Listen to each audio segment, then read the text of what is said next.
slobber knocker. As they say, anything can happen on WrestleLost. Welcome to WrestleLost Force. Yes, it's the wrestlers for the best.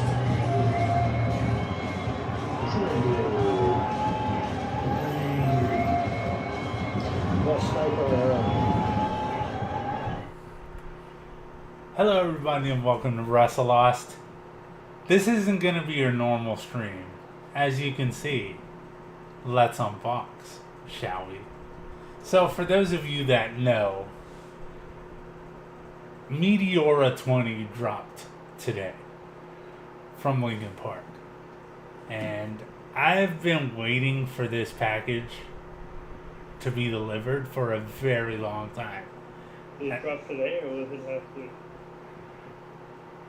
Well, it dropped last week, but Okay. the weird, it's a little weird because even though it dropped last week, like technically, I call today the drop day because it's when I got it. It's the drop day for me. Okay. I'm pretty sure other people got it before I did, and whoever those people are, with all due respect, fuck you for getting it before I did. That's how we're gonna start this off. But yeah, we are really big Lincoln Park fans here from day one, and we all know what happened there. It's unfortunate.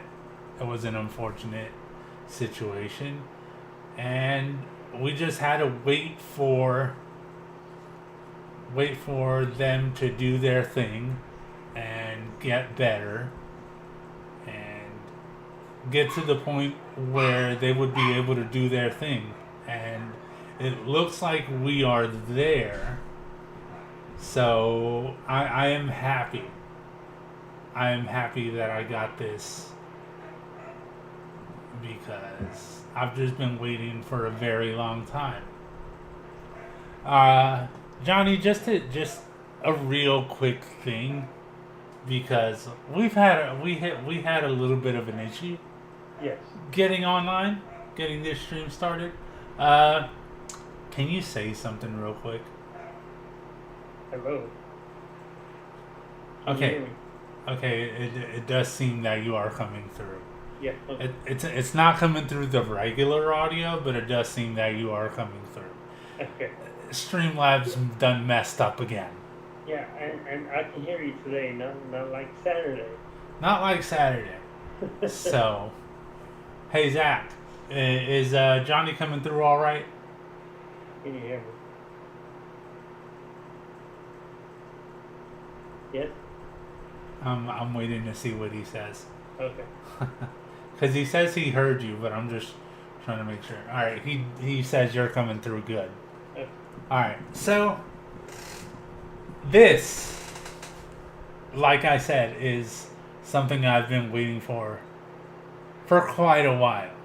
And I'm very excited to see what's all inside it. But just to show you from the outside, this is Meteora 20. This boy is thick. And this boy is heavy, and I cannot wait to see what's inside of it. So we're just going to go ahead and dive on in here and try it. It should be heavy. It's from... Go ahead. No, so I was going to say, because it has like what? Like 5 vinyl and 4 CDs, and 8 DVDs. I'm going to read all what it says right here. So it's obviously the 20-year anniversary. 3 DVDs, 4 previously unreleased concerts, Meteora art, the making of Meteora, never before seen LPTV footage, 40-page book featuring notes from the band and exclusive photographs, a lithograph, a poster, sticker sheet and stencil, and the high-res download code, but I've been listening to it elsewhere, but I'll still use that as well. So I've taken the front cover off, and this is the booklet. I say the booklet, but damn, this boy is thick, like I said. So I'm gonna go ahead and dive in here. This is gonna be a lot. Good thing I set up a bit of a table because I don't have more room on my desk here. Alright, so the first one I got here, it's the Meteora vinyl, which it's pretty much your standard, like the Meteora release that came out, but obviously a bigger size. So this is pretty badass in itself. And then probably what's gonna be my favorite one out of all of them, because I really like when they did this, not just because we also live in Texas, but the Live in Texas. Hell yes. And they actually had to do it's two sides on this one, obviously, but there's two different vinyls on it because they couldn't fit it. Yeah, so the way vinyls work, like back in like when all that's all they had, like in the 50s and 60s, you had an album, you had an A side and a B side, but if there were more tracks, and I think the most of a vinyl could fit is 8 tracks. If there was more than 8 tracks, it would come with multiple vinyls. Yeah, so it looks like that's what we got here. And I'm trying to see what else we got here. Alright, here's the codes that I need to download some stuff later. And now we've got the artwork, which, damn, I know this is going to be good. So I'm going to go with the first one here. See, I'm going to need a lot of frames. You think I got enough stuff framed up right now? This is going to be really nice looking on my wall. And yeah, it being 7 pounds from what Zach just said, imagine hitting someone with it. The only reason I wouldn't hit someone with it is I wouldn't want to damage it. That's the only reason. But yeah, it's a pretty good weapon if you don't have anything else around you. Yeah. More artwork. I count about 5 more pieces from what I see. This is cool, man.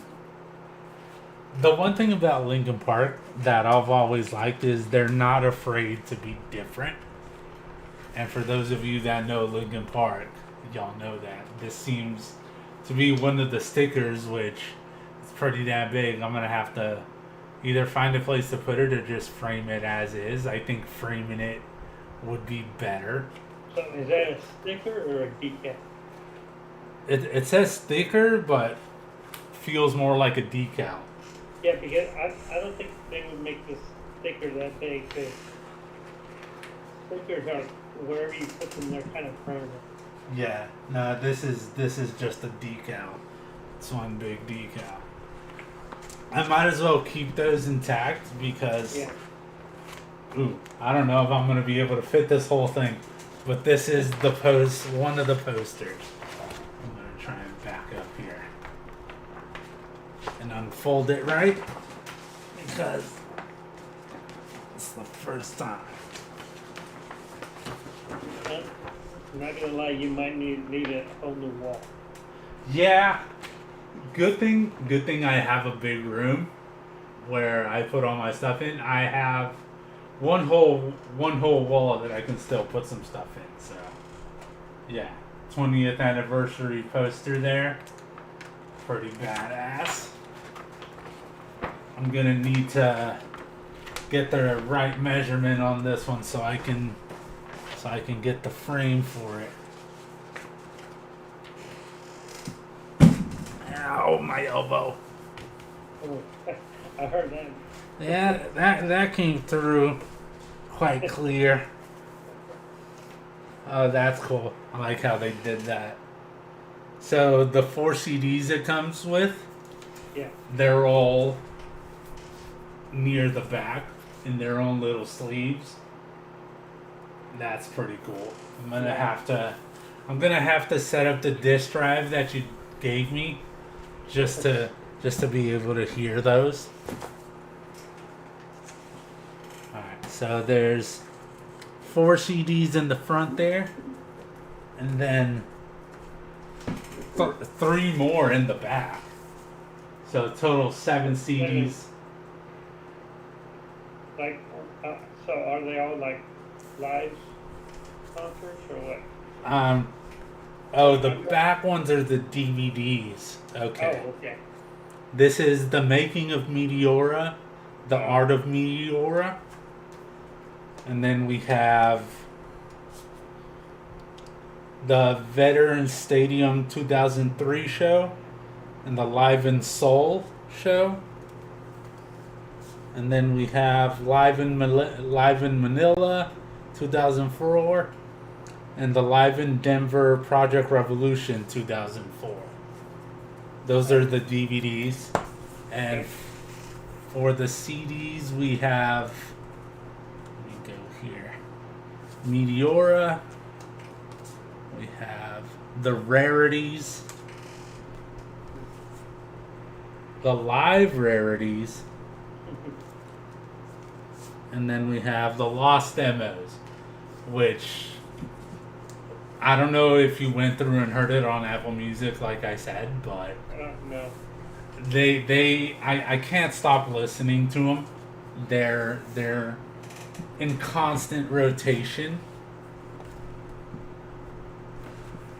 and I love it.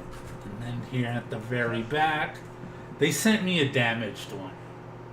It's got a bit of a tear there, but in the packaging, so it's not the biggest of deals. Yeah, it probably just got damaged On the shipping. Yeah. Yeah.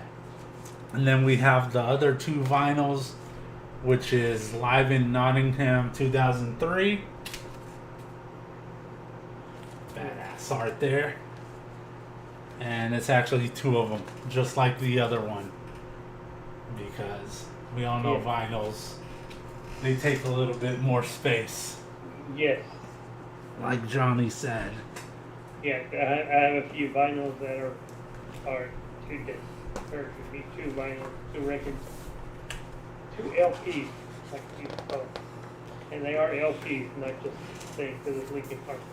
Alright, and it's in the center of it all is the book, the booklet they're talking about, where it has their foreword and all the notes they have for all the songs for Meteora, which would be quite a bit to read.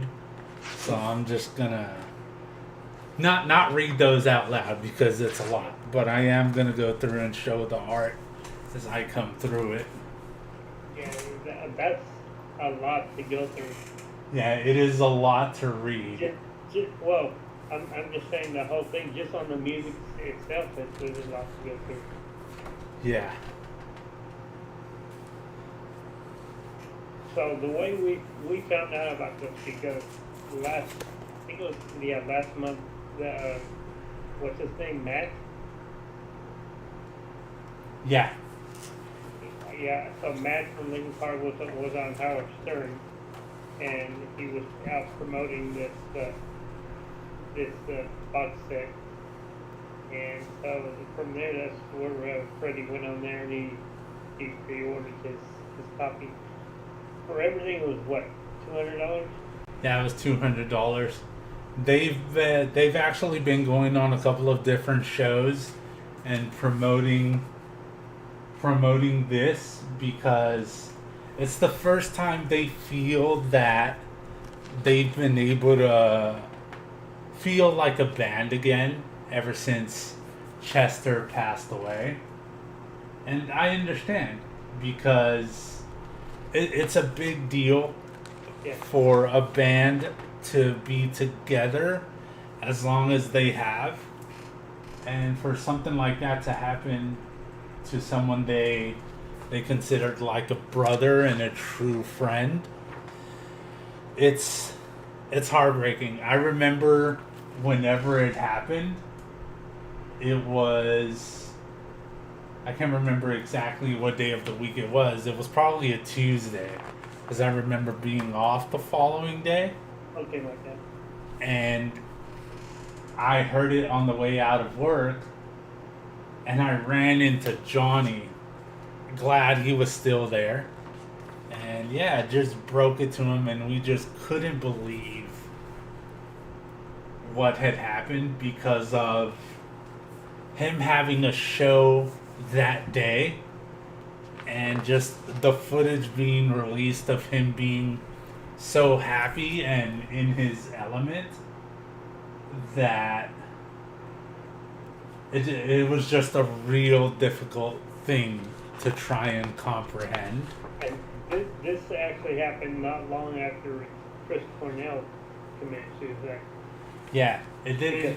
He was really close with Chris Cornell. Yeah, there were a couple of months apart from what they ended up doing, And they were saying that Chris Cornell's death may have had something to do with this. Like maybe he had trouble, dealing with it. yeah, which a lot of people deal with that kind of tragedy in a different way. Yeah, I just can't begin to imagine what they felt knowing that they were that close and how much it affected people what he did. And not only that, the legacy he left behind and how many people he saved with his music. Yeah. A lot of every time he would do a meet and greet, there would be people telling him that they saved their life, that they are alive because of Chester and Linkin Park. So for him to go through that and feel like he didn't have a way out, and knowing what he went through and listening to the lyrics that he put down in his music, it hurts to listen to it. And that's what a lot of people were saying after he passed, is that they couldn't go and listen because it would just hurt. Yeah. And yeah, to answer your question, Zach, yeah, he was married and he had a decent amount of kids. So luckily there were a lot of them were grown. He didn't have that. He still had younger kids, but the at least they have older brothers to lean on and to help them out. And from what I have heard, it's been that kind of a thing where the older brother has helped out quite a bit. So yeah, there's a lot in this book left to read. So this was back in 2017, right? Yes, I believe it was 2017. So you want to hear something weird? Not long before Chris Cornell passed away, maybe a couple weeks, I had a friend who was I grew up with. He was my neighbor across the street. In the house I used to had growing up, and he was younger than me. He was the same age as my young sister. So like a 9-year age difference. But it was like maybe 3:30 in the morning. He was coming home from like a pool bar or something. He was on the High-Five Bridge in Dallas, and his car had broken down. And he got out of his car and he was waiting for somebody to come and pick him up or help him out. And he decided he was going to sit on the edge of the bridge. And I don't know what happened. Like there was a car that was kind of coming, so he was trying to get up to get out of the way of the car, and he slipped and he fell off the Hi-Fi bridge. It made the news, but the weird thing is that when he was a kid, he was a fan of both Linkin Park and Soundgarden. I'm just trying to get everything back in its place here. But yeah, I remember we were at work the day after that happened because, like you said, it happened around 3 a.m. Yeah. And we go into work at 4. So I remember you bringing that up. And it's just sometimes things happen that we can't control. Right.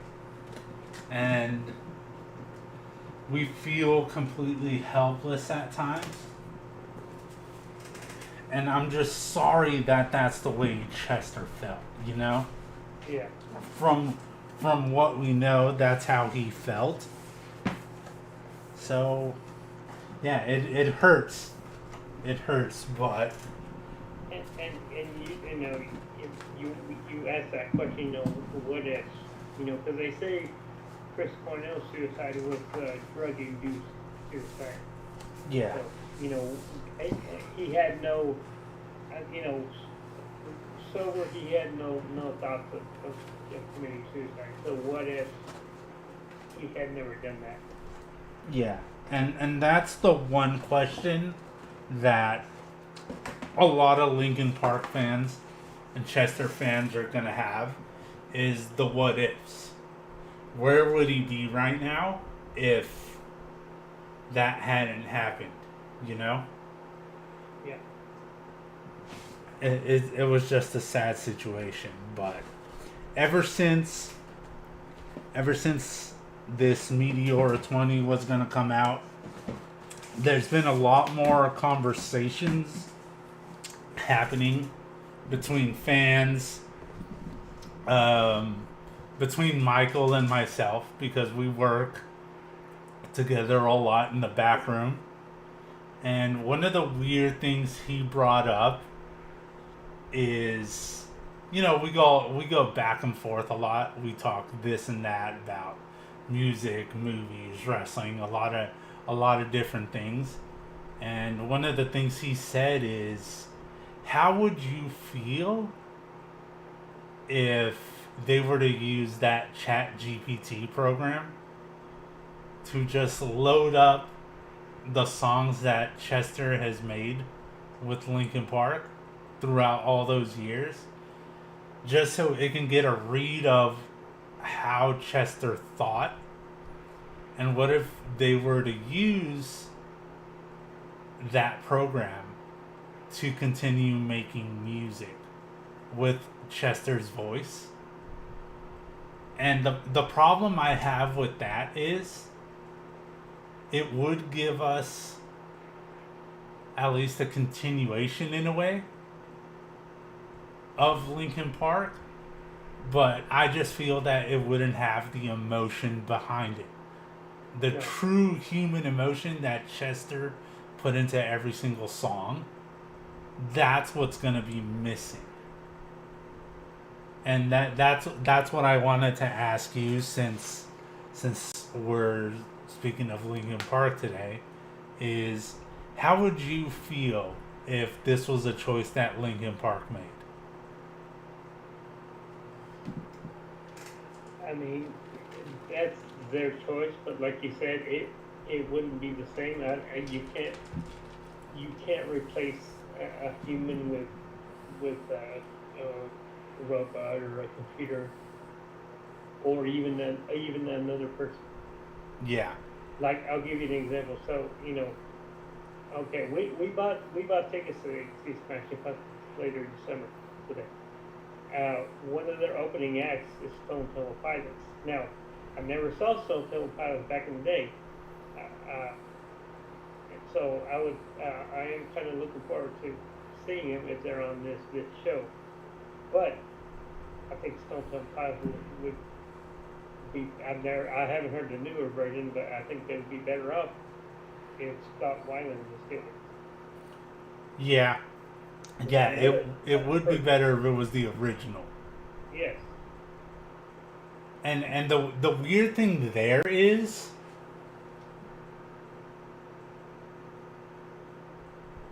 so Scott Weiland ended up passing away.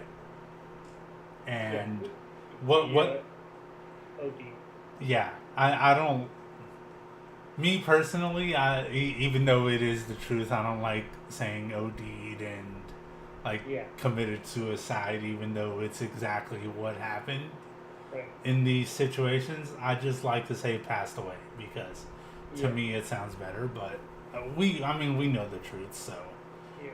it's just a little hard to say at times.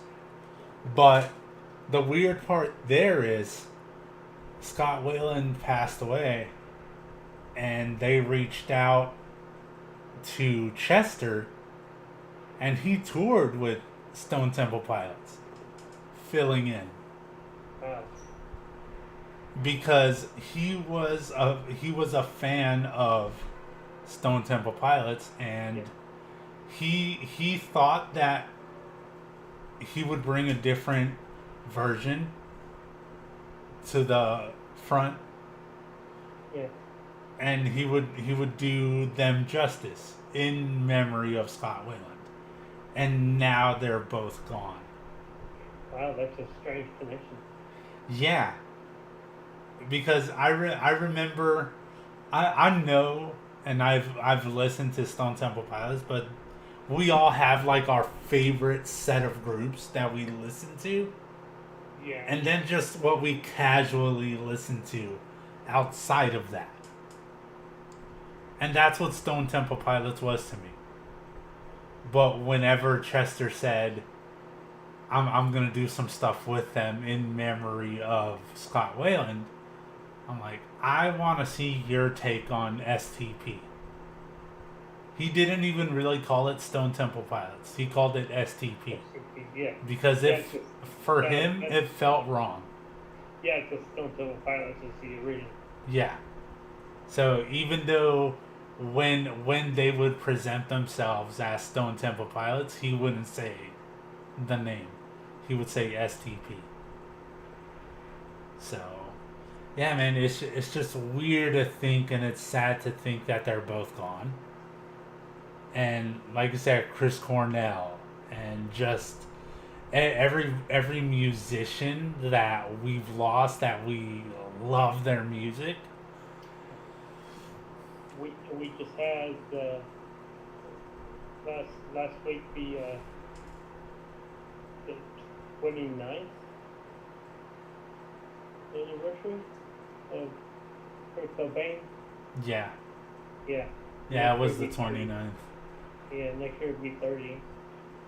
Well, I have memories. I'm going way back in here. I was in 8th grade, coming home. I think like it was early baseball season, so I was watching it. I think the Rangers were playing an afternoon game, so I was watching that, and my cousin called me. He said, hey, turn it to MTV. There's important news of a band you like, or you like. Because in high school, my Mexican friends always gave me shit because I listened to Ultra Rich, while they all listen to just rap. I mean, I listen to rap too, but I like the rock too. Yeah. Yeah, I turned it, and there's old Kurt Loder, giving the news that like Kurt Cobain had taken his own life. They had found his body. Now, 29 years later, there's a lot more that's come out about that. Like he had been there for a few days before they found him. But yeah, it's one of those things where you'd never forget where you were when it happened. Yeah, because one of the things that I'm always gonna remember is my introduction to Nirvana, and it's a weird story. All right, so the way I'm gonna start this off is we all remember being young and not knowing what our core of music is gonna be, because you hadn't found it yet. So I was in 5th grade, and one of our teachers said, "Okay, I'm gonna pair you off into a pairs of twos, and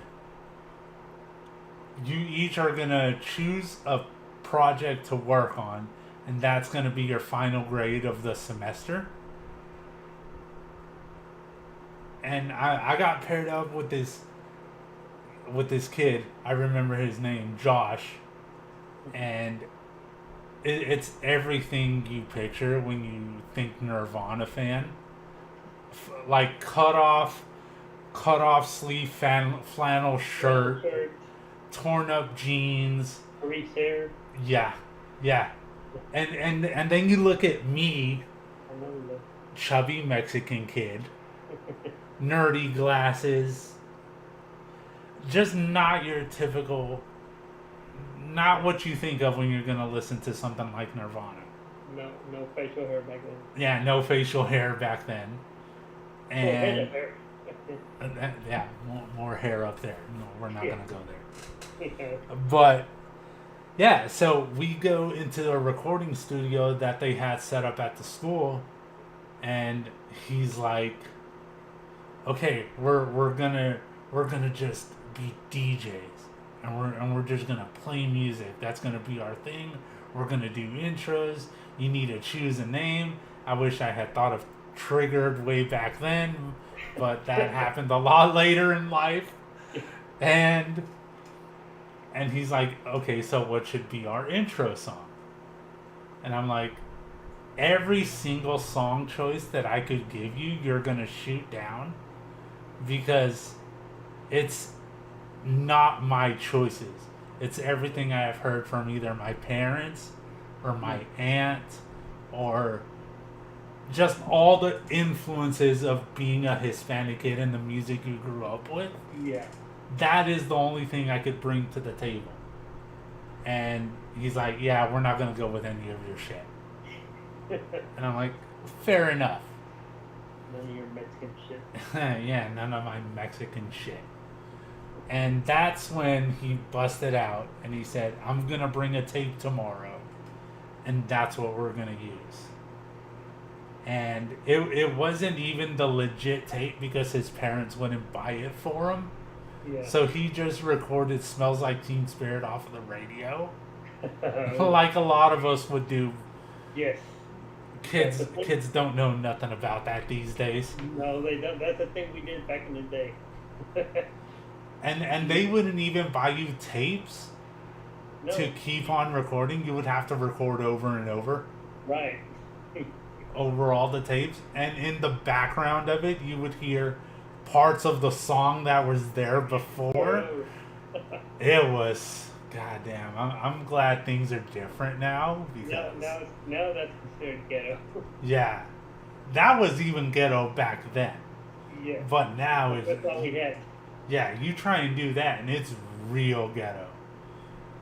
But yeah, so he brought in the tape of, he had "Smells Like Teen Spirit" on there, and I was hooked, man. It hooked me. Nirvana was the band that started it all for me. And after that, it just spiraled to Metallica, Megadeth, everything. And it created who you see in front of you today.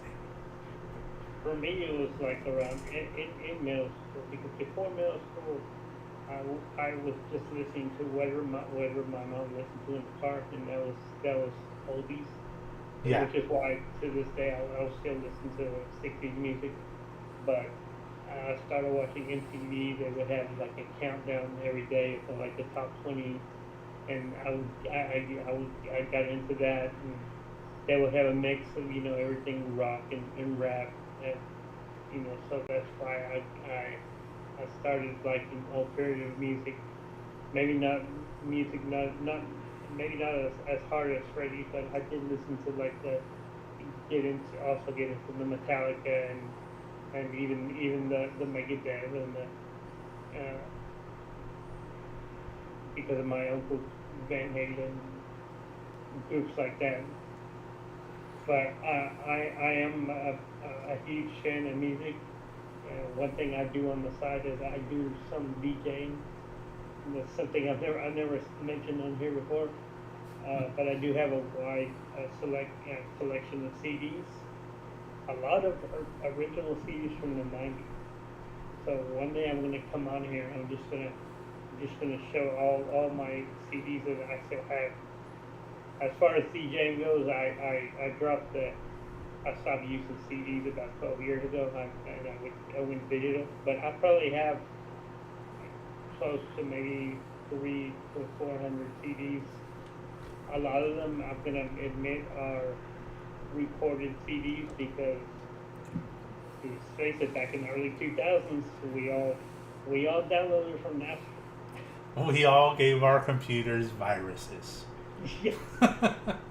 Started with Napster, and then it went with Kazaa and Morpheus and Pairs. LimeWire. Yes.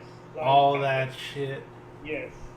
So I do have a big collection of CDs that were just recorded tracks, and a lot of that I do use for my DJing. I wish that I still had all of the CDs that I had, but before I passed them on to someone else, because it was just taking up a lot of space, and let's face it, CDs were becoming outdated. Yeah. Everything is here now. This is where everything is. And I'm also starting to collect vinyls now too. I bought my CD, my record player back like right before the pandemic. But the one I got the full package. I got one. It's got the record player on top, but you also have it has a CD player, a cassette player, which I'm not gonna lie, I still haven't found the cassette player yet. It has a radio. It has and it has a Bluetooth. You can connect your phone to it. You can also put in a flash drive in there and record the vinyls onto a flash drive. Well, damn, dude. Yeah. I'm gonna have to talk to you about that one later, because I have questions. Okay. Yeah. But yeah, I'm also starting up my vinyl connection. Yeah, it's real fancy, Zach. Mine isn't that fancy. Yeah. I can show you mine because I actually have it here by my PC. This is mine. It's a little suitcase, but it does the job. Yeah. As long and this is why I went with this one, because I have limited space here in my desk area now, Right. because of everything I have. And it's good sound. oh yeah, real good sound. And I could also connect it by Bluetooth to any speakers that I wanted to. Okay. So it just gives it better sound that way as well. Yeah. But yeah, I'm also starting my vinyl collection, which this is the third one I've gotten so far, and we're supposed to go on Monday to that good shop Yeah. to look around, see what they have. Supposedly they have the biggest collection of vinyl in the area. From what I've seen on their website, is they have a lot of rare and used ones that you really can't find anywhere. Nice. So it's gonna be. I have a feeling we're gonna be there at least 2 hours, just looking around. You're gonna have to drag me out of there, man. You're gonna be like, it's time to go, and I'm like, I don't want to go. But yeah, I'm gonna go get the other two I have so far. So I have Meteora, and the other two that I bought just to hold me over until we went. It's gonna be a clash of styles here, but this next one I'm gonna show, it's obviously, I love My Chemical Romance, as you could tell from my Danger Days tattoo there. If it looks familiar. That's why. That's where I got the inspiration for that tattoo. So, yeah, I really love My Chemical Romance, and we can't always be on aggression mode. Sometimes we need to chill the fuck out a little bit. All right.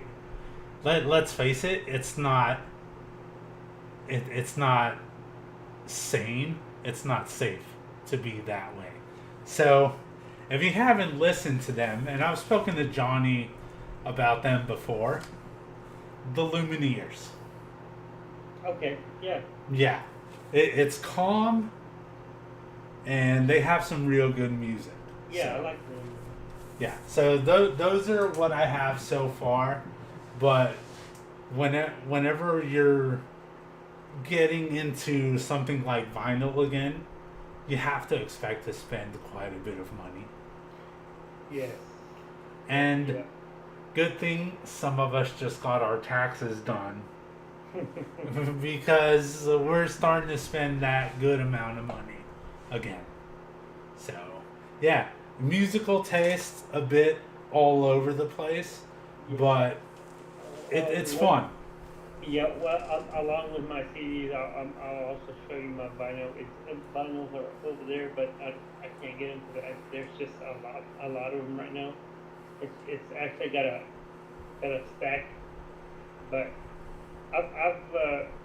my collection varies. Like my first vinyl I got when I got the record player was Weezer's Blue album, which is an essential. Yes. I got.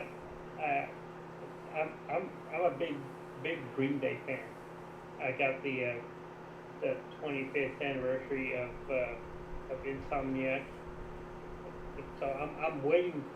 Cause next year is going to be the 30th anniversary of Dookie, so I'm hoping. That's what I was about to say. I'm hoping they'll do something for that. But I also have like for Christmas, my sister got me the 40th anniversary of Thriller, which is pretty good. Yeah, I'll agree with that. She also got me, like the year before, she got me Eminem's Greatest Hits on vinyl, which is a 2-disc. Yeah. I have Soundgarden Super Unknown, which was a must have for me because I really love that album. But I also have classics too. Like I have a Buddy Holly record, which actually looks like it came from the 50s because I got it from a place where my uncle used to work. They had a bunch of old vinyls, so I got that. I got Sgt. Pepper's Lonely Hearts Club Band, another essential I think from the Beatles. So I'm not gonna lie. I also have a couple of vinyls from the Monkees, which is a group I enjoy listening to growing up. Yeah. See, that's the thing. Even though like my main music is metal and rock and all that, I also venture out and listen to other things just because of how I was brought up. Yeah. And I was brought up listening to all kinds of music.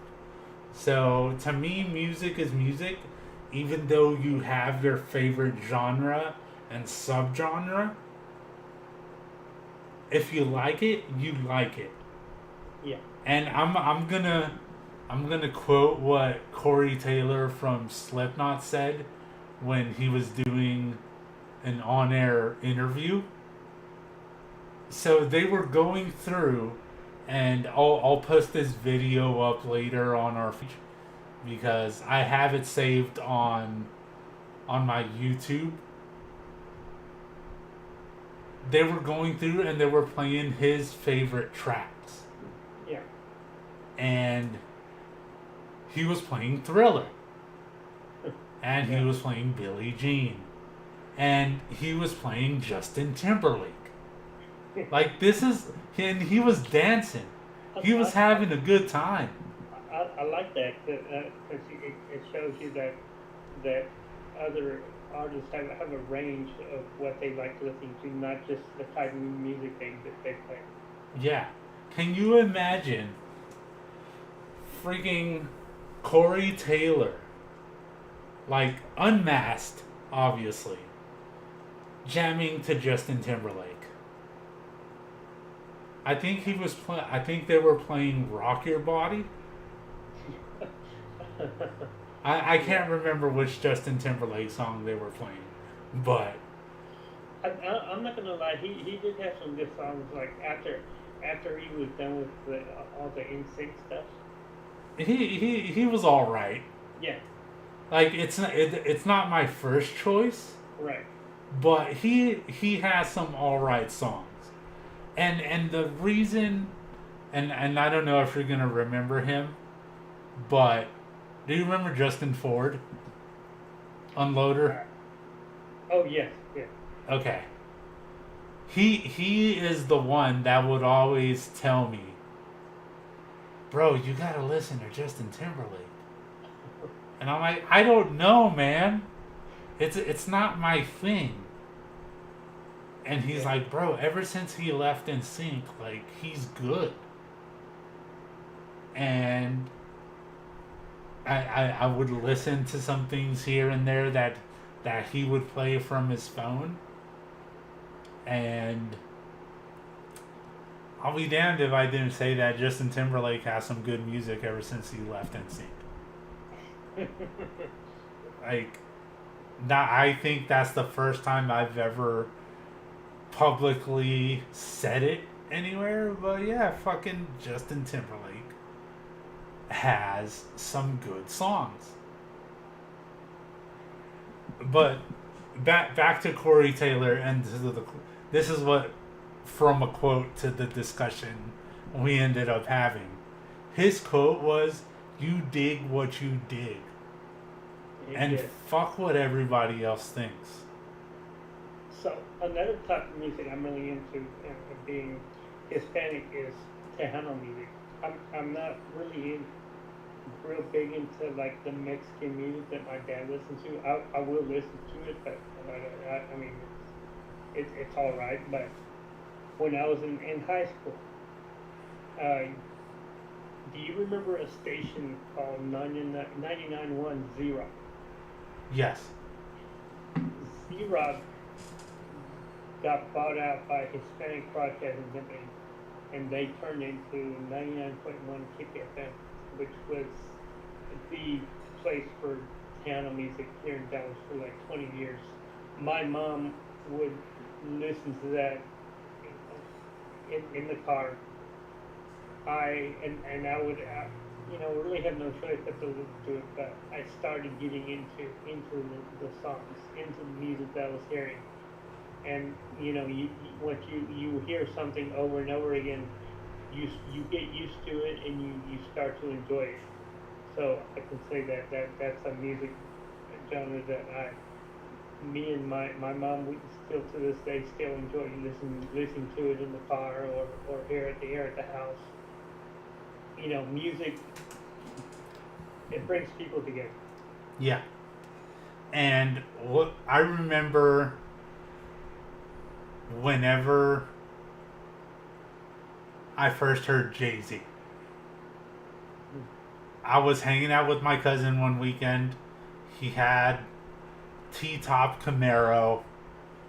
We popped the roof open, and he's like, "Hey man, have you heard of Jay-Z?" And I'm like, "No." I'm like, "Alright, we're gonna listen to some Jay-Z." And played Hard Knock Life for me. Played a couple more tracks. And I do like rap. I like rap. I'll listen to rap. Yeah. And that was one of them. That was one of those guys that just got me into it.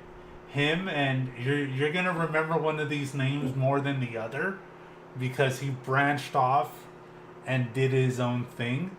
But Timbaland and Magoo. Yes. Yeah. Come on, man. Come on. I'm still, to this day, mad that they didn't stay together longer and did more music. But then Timbaland branched off and became more of a producer than anything else, and still did great music. Brought us people like Justin Timberlake after NSYNC and Nelly Furtado and people like that are still good to this day. Yes. So music is universal. And yeah, Zach, T-Tops. Love them, dude. But yeah, man. That is the thing about music. Like you said, it just brings everybody together. And it's like you said earlier today, we bought our tickets, and it's gonna be a great show. I'm really looking forward to seeing Smashing Pumpkins, especially since they're merging our two worlds in a way. Yes. So, for those of you who don't know, Billy Corgan, who's the leader of Smashing Pumpkins, is also the owner of the NWA.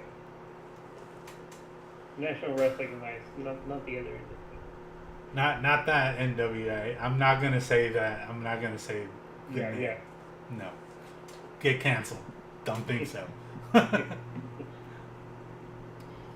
But yeah, so he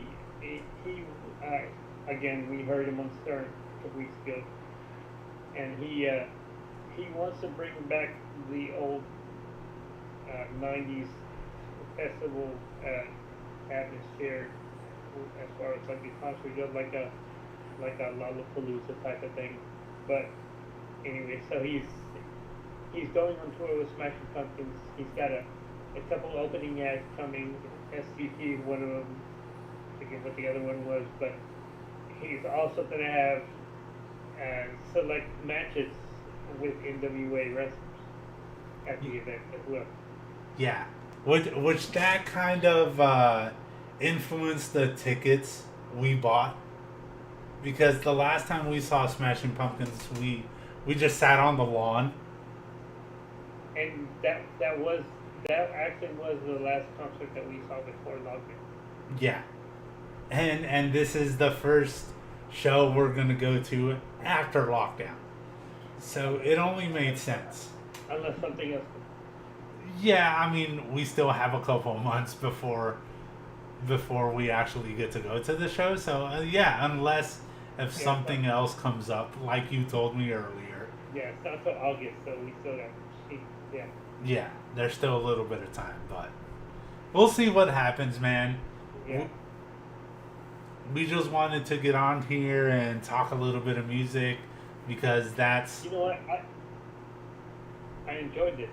Yeah, this was different. This was cool to kind of dive into the more of the music side and our likes other than just wrestling. I think we should do this again next Thursday, and we can show off what we found at the record shop. All right, sounds good to me. And I'll also show off the rest of my collection. All right, that's actually a very good plan. So, yeah, look forward to that next Thursday. We will come back on here around the same time, pending issues if we don't have any technical difficulties again. We almost had one today. Yeah, we almost had it again today. So, yeah, we just wanted to come on here and just show off Meteora 20. Kind of, I really want to push people, if you can afford it, to buy it.